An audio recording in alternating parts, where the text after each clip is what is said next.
Nothing like that had ever happened before in the history of the Department of Justice, and I hope nothing like that will ever happen again. These were career civil servants, expert criminal prosecutors fired because they had prosecuted people for violently attacking police officers, storming the Capitol, saying they were going to hang Mike Pence in order to overthrow. That is Congressman Jamie Raskin of Maryland, the senior Democrat on the Judiciary Committee and a constitutional law professor before he was elected, speaking in a subcommittee hearing that Republicans called to argue that Democrats are soft on crime. Raskin does not dispute the premise. He accepts it word for word and then turns it around because the chairman opened by saying that when you reward criminal behavior, you get more of it, and that it is not funny when it happens to you. Raskin has a story about both. Watch this. If you want hearings taken apart properly, subscribe. That is what keeps this going. Hit the join button below. That's how we keep this going. Just begin by underscoring three things that you said that I hope people will keep in mind as you hear my remarks. One is that when you reward criminal behavior, you get a lot more of it. Two, you said it's not funny when it happens to you. And alas, I have a personal story to tell. And three, you said letting criminals off the hook is not compassion and it's not justice. So I want to agree very strongly with those 3 points that you just made, Chairman Van Drew. And I want to thank the witnesses for being with us today. Just before the shutdown, the subcommittee convened a field hearing in Charlotte to advance the tired, I would say utterly exhausted Republican claim that Democrats are somehow soft on crime. This is an odd proposition to me, given that Democratic-led cities today are now driving an historic nationwide decrease in crime, especially homicide and violent crime, following a dramatic spike in those categories under the first Trump administration. One North Carolina local news outlet, the News and Observer, captured the very paradoxical nature of that hearing in an article titled, "Republicans are in charge in North Carolina, but somehow Democrats are to blame for violent crime." Well, the News and Observer is correct. Republicans from the White House to Congress to the state houses are systematically undermining public safety in communities across America with what I would call... Notice the move. He takes the chairman's own 3 sentences and makes them the frame for everything that follows. Reward crime and you get more of it. It is not funny when it happens to you. Letting criminals off the hook is not compassion. He agrees with all 3 on the record and then spends the rest of his time applying them to the administration rather than to the cities. He cites a headline from the News and Observer about a field hearing in Charlotte, which asked how Republicans can run North Carolina and still blame Democrats for violent crime. His own claim, and it is his, is that Democratic-led cities are driving a nationwide decrease in homicide and violent crime after a spike during the first Trump term. Policies while claiming that Democrats are to blame. Well, what's really going on? Let's start with the administration's first day in office. How about that? On the first day, Donald Trump pardoned nearly 1,600 January 6th insurrectionists, people who either pled guilty or were convicted beyond a reasonable doubt by a jury of their peers for hundreds and hundreds of crimes, including hundreds who violently attacked Capitol Police officers, Metropolitan Police Department officers, Montgomery County, Maryland police officers from Virginia, and so on, with baseball bats, steel pipes, Trump flags, Confederate battle flags, broken furniture, and bear mace into people's eyes. In the months since, the Department of Justice proceeded to fire dozens of FBI agents and federal prosecutors, the most experienced federal prosecutors we had, career civil servants appointed under Republican presidents and Democratic presidents, simply because they had worked in the January 6th investigation. The numbers he uses are the official ones. On his first day in office, the president pardoned or commuted the sentences of nearly 1,600 people charged over the 6th of January, including hundreds convicted of attacking police officers.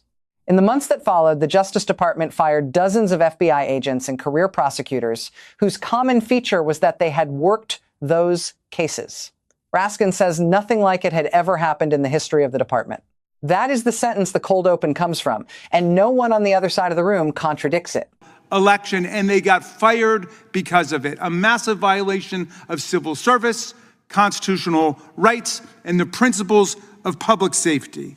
140 of our officers were injured, wounded, disfigured, disabled, hospitalized on that day. 140 of them. I wish I could take 140 minutes and tell you about each one, but I'll tell you about one of them. I'll tell you about Sergeant Gunnell.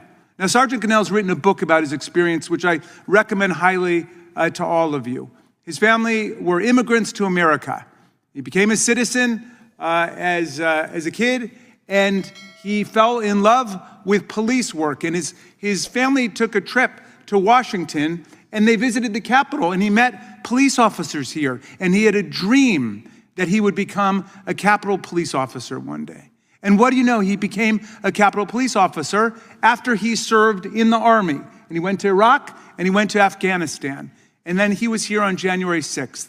And he said he faced violence, which he described as medieval in nature, that was far worse than anything he had seen in combat in Iraq or in Afghanistan. And he fought for hours and hours. And he was so wounded, they destroyed a rotator cuff. His left foot was smashed and destroyed. He couldn't lift his shoulder. He was beaten in the face and the head. He did everything he could to try to get back to work, and the force told him he was just no longer physically fit to do it. Forced to retire by the insurrection Donald Trump incited, according to a bipartisan vote of the House of Representatives, which 57 of 100 senators voted to convict him on, the most widespread bipartisan vote in the history of presidential impeachments. And he was that wounded, that disfigured, that incapacitated. He could no longer serve. He had to leave his dream job and is now living on a fraction of what his income was before because of that violence that took place. The officer he chooses to tell you about is Sergeant Aquilino Gunnell. The details are his own, and they are in the book Gunnell wrote. He came to the United States as a child and became a citizen. He visited the Capitol with his family, met the police there, and decided that was the job he wanted. He served in the Army, in Iraq, and in Afghanistan, and then he stood in the tunnel on the 6th of January and later described the violence there as medieval and worse than combat. His shoulder and his foot were destroyed. He tried to come back to work. The force told him he was no longer fit for duty. He lost the job he had wanted since he was a boy, and he lives on a fraction of what he earned. Just one story. I wish you could know all of the stories. Maybe you know the story of Michael Fanone. He was a D.C. cop. He wasn't even on duty here. He heard about it, that the Capitol was under attack on the radio. He immediately drove to the Capitol, got off several blocks away, ran to the scene to join the police officers. And he got pulled into the crowd after fighting for hours, and he had a heart attack. And he was afraid that he was going to die. And he begged them. He said, "I have 4 daughters. Spare my life." And his life was just barely spared. There's supposed to be a plaque up in the House of Representatives to the officers because of their indomitable valor and courage that day, but the speaker won't put that up.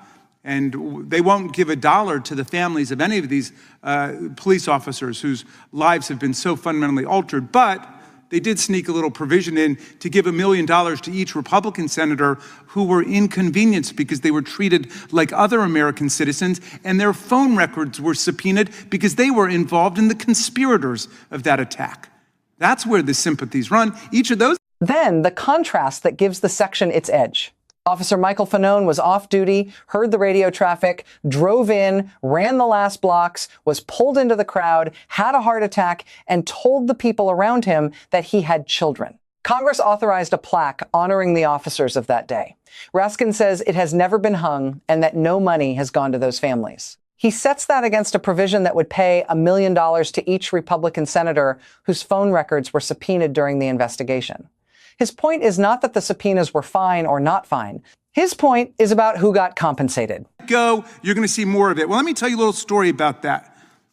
because we've got lots of cases of these pardoned criminals going out and committing other crimes. Let me tell you the ones that we found that have been committed by people that Donald Trump pardoned on his first day in office. They've gone on to do terroristic threats, home invasion, burglary, vandalism, theft, felony assault with a deadly weapon, discharge of a firearm, manslaughter, drunk driving, grand theft, aggravated kidnapping, reckless driving, reckless homicide, invasion of privacy, conspiracy to commit murder as a hate crime, possession of child pornography, violation of protective orders, assault, violation of anti-stalking order, DUI, battery, felony, malicious bodily injury, rape, forgery, sexual assault, illegal gun possession, drug possession, conspiracy to murder. Who's responsible for all that? These people were pardoned by Donald Trump. The list he reads is the argument. These are offenses he says were committed after the pardons by people who received them. Terroristic threats, home invasion, assault with a deadly weapon, manslaughter, aggravated kidnapping, conspiracy to commit murder as a hate crime, possession of child abuse images, rape, sexual assault. He does not editorialize over the list. He reads it, and then he says who is responsible for it, and then he tells you about one man in particular. Commuted, out on the streets. Now, these people doing all of that. Let me tell you about one of them. I told you I was going to get a little bit personal here. I take the subject raised today personally. This guy's name is Taylor Taranto. He was pardoned after being convicted of multiple crimes on January 6th. Multiple crimes on January 6th.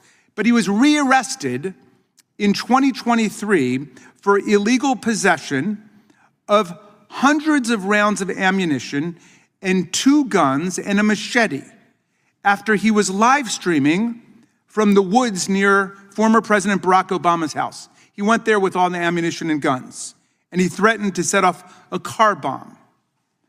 Well, on the way there, he showed up at the elementary school 2 blocks away from my house, where all 3 of my kids went to elementary school. And he told listeners that he was at the elementary school near my house on his live stream. He said he was near my house. That's where he was headed next. And he didn't want to tell anybody where I lived because he said, I want Raskin all to myself.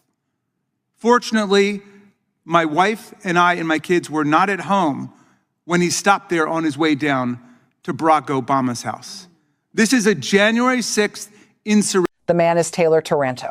Raskin's account is that Taranto was arrested with 2 guns, hundreds of rounds of ammunition, and a machete while streaming from the woods near Barack Obama's home, and that he talked about a car bomb.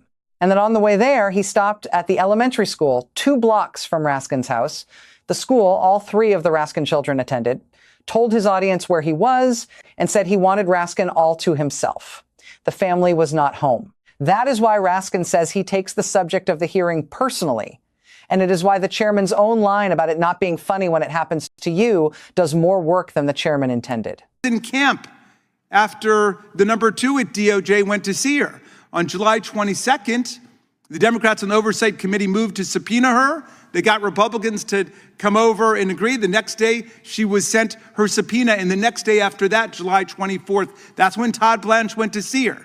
Not to ask about more co-conspirators, not to investigate whether other crimes had been committed. No, he was trying to find out exactly what she might say about Donald Trump when she came to Congress. And satisfied with her answers, President Trump, the great champion of law and order, apparently authorized and approved her transfer to a prison camp where no sex offender had ever been sent before because they're not allowed, because sex offenders like Ghislaine Maxwell are considered violent offenders. But that wasn't it. It wasn't just enough that she got to cut the line and get there in 1 or 2 days when people were waiting 6 months, 8 months, 2 years to transfer after proving they have a compelling reason to do so. No, she was transferred overnight. She gets there, and then she gets the superstar Trump Hotel treatment. She gets room service in her cell. Ever hear of that before? Well, she gets meals brought to her. She gets special exercise privileges there. She gets special visitors that come whenever she wants them to come, and they're allowed to bring their computers. And they don't even deny that. They just say they want the people who brought that as whistleblowers to members of this committee, they want those people punished. And her lawyer was bragging about the fact that they were punished. In other words, that they suffered retaliation for speaking out, when this committee has always stood up for the rights of whistleblowers to tell the truth about abuse of law. He widens it past the 6th of January. The president pardoned the crypto executive Changpeng Zhao, who had served 4 months after his exchange pleaded guilty in one of the largest corporate penalty cases on record. He pardoned Ross Ulbricht, who built the Silk Road drug market. And then the sequence Raskin lays out with dates. On the 22nd of July, the Oversight Committee moved to subpoena Ghislaine Maxwell. The subpoena went out the next day. The day after that, the number 2 official at the Justice Department went to see her, and what followed was a transfer to a minimum security prison camp, a category of facility that does not normally hold sex offenders.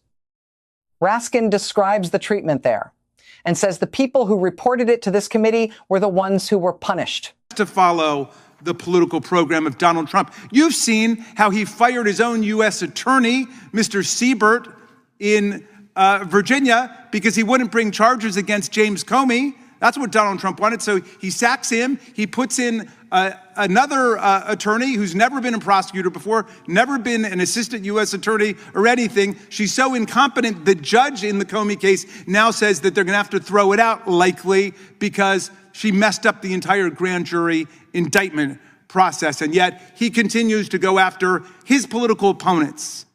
The last piece is the one time has now settled. Raskin says the president fired his own United States attorney in Virginia for refusing to bring charges against James Comey and replaced him with a lawyer who had never been a prosecutor, and that the judge in the Comey case was signaling it would likely be thrown out because the grand jury process had been mishandled. That is exactly what happened. The indictment was dismissed on the 24th of November on the grounds that the replacement had been unlawfully appointed. The Justice Department appealed the following month. And in April of this year, Comey was charged again, this time over a social media post the government says was a veiled call for violence against the president. So the prediction held, and the pursuit did not stop. The through line is the chairman's sentence, returned to him with the evidence attached. Reward criminal behavior and you get more of it.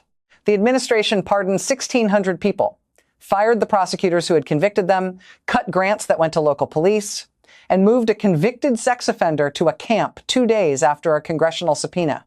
And one of the men who walked free drove to a school 2 blocks from a congressman's house. It is not funny when it happens to you. You are watching Inside Politics. Subscribe and tell us which part of that record you had not heard before.